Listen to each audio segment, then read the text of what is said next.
Albert Pike was one of the most colorful characters in American history. It is said that he was born on December 29, 1809 in Boston, was the eldest son of 6 children born to Benjamin, Sarah, Andrew Pike. He studied at Harvard and later served as Brigadier General of the Confederate Army. After the Civil War, Pike was found guilty of treason and jailed, only to be pardoned by President Andrew Jackson on April 2, 1866, who met with him the next day at the White House. On June 20th, 1867, Scottish Rite officials conferred upon Johnson 32nd degree Freemasonry degrees. Pike was said to be a genius, able to read and write 16 languages.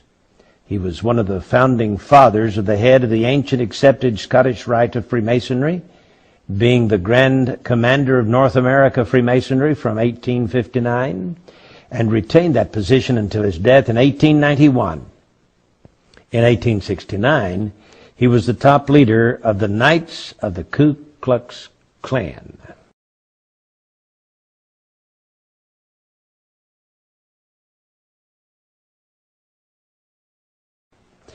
Pike was said to be a Satanist who indulged in the occult, and he apparently possessed a bracelet which he used to summon Lucifer, with whom he had constant communication. He was the Grand Master of a Luciferian group known as the Order of the Palladium, or of Sovereign Council of Wisdom, it's also been called, which had been founded in Paris in 1737. Now, General Albert Pike was the only Confederate general with a statue on federal property in Washington, D.C. He was honored not as a commander or even as a lawyer, but as Southern Regional Leader of the Scottish Rite of Freemasonry. The statue stands on a pedestal near the foot of Capitol Hill between the Department of Labor building and the Municipal building between 3rd and 4th Streets on D Street Northwest.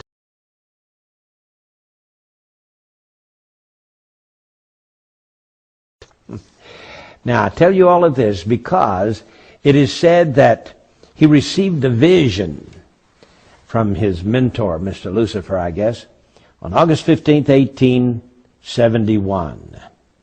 And William Guy Carr, former intelligence officer in the Royal Canadian Navy, wrote a book called Satan, Prince of this World, in which he gives this information. He said that he received this information from a book written by Cardinal Caro Rodriguez in Santiago, Chile, who wrote in 1925 a book called The Mystery of Freemasonry Unveiled. And in this book, in 1925, it is said that he wrote a letter to a man named Mazzini,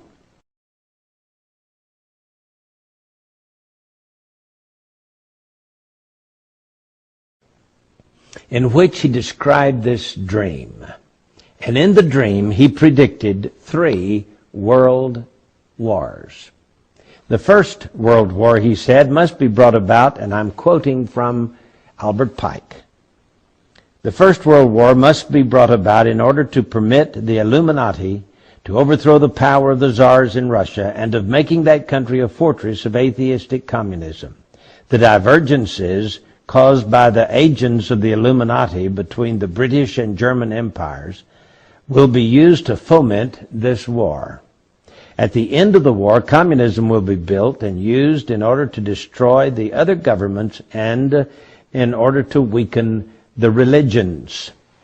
Now, students of history will know that Otto von Bismarck forged certain alliances between 1871 and 1898, which brought about this war, this World War I. And Otto von Bismarck here says that he was a co-conspirator with Albert Pike, and he was the one instrumental in bringing about the First World War. Well, that's the First World War. Then he dreams that there must be, he is given in this visionary dream, a Second World War. Now remember, this was in 1925 that it became public in this book written by a cardinal from Santiago, Chile, Rodriguez. He says, quote, "The Second World War must be fomented by taking advantage of the differences between the fascists and the political Zionists.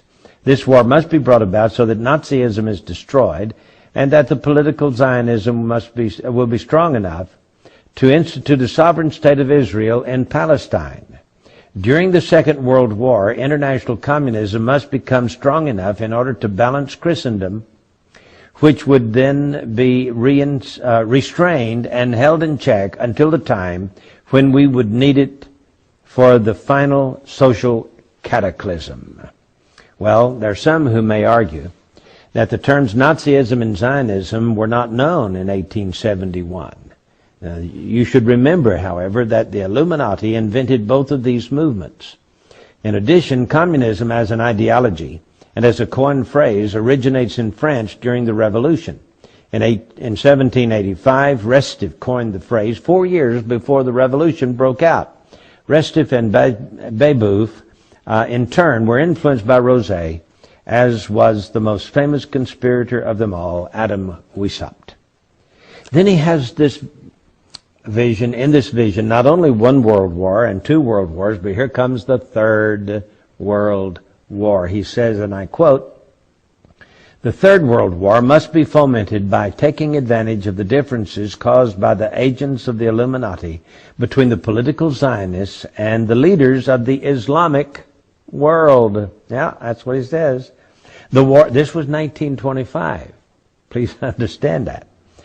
At least 1925. May go all the way back to 1871, as is purported to do, but at least it was written in a book and published in 1925. So he says, after World War I was just over a few years, and before World War II even started, he's now thinking about this Third World War, and it says that it will be caused by the differences between the political Zionists and the leaders of the Islamic world. The war must be conducted in such a way that Islam, the Muslim Arabic world, and political Zionism, the State of Israel, mutually destroy each other. That's what it says.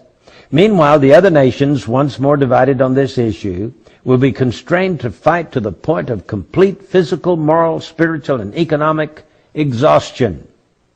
We shall unleash the nihilists and the atheists, and we shall provoke a formidable social cataclysm in which, in all its horror, will show clearly to the nations the effect of absolute atheism, origin and savagery, and of the most bloody turmoil. So he's against Christianity and he's against atheism. They're supposed to fight each other to the death, you see. Then, he says, everywhere the citizens obliged to defend themselves against the world minority of revolutionaries will exterminate those destroyers of civilization and the multitude, disillusioned with Christianity, whose deistic spirits will from that moment be without compass or direction, anxious for an ideal, but without knowledge where to render its adoration, will receive the true light through the universal manifestation of the pure doctrine of Lucifer. That's what he says. Brought finally out in the public view. So he's saying that Lucifer will finally make himself, the good guy. He's going to save the world from these atheists who don't believe in deity and from these Christians who believe in the good God. Well, so it says, this manifestation will result in the general reactionary movement which will follow the destruction of Christianity and atheism, both conquered and exterminated at the same time. Well, I don't know if it's true, but I can tell you that it sure has played into what is being carried on in the Middle East today. And it looks like everything from World War I and World War II, with the development of the State of Israel, and with the Zionist movement and the Communist movement and the atheist movement, and the peppering down of persecution on the Christians of this world, it looks like that may be Lucifer's attempt at annihilation of us all, so that Lucifer will appear in the form, of course, of what the Bible calls the Antichrist, and establish peace on earth for mankind. I got news for all those Illuminatists. I can tell you this, they're all going to be thrown into the lake of fire. So says the Word of God, and I believe it from cover to cover.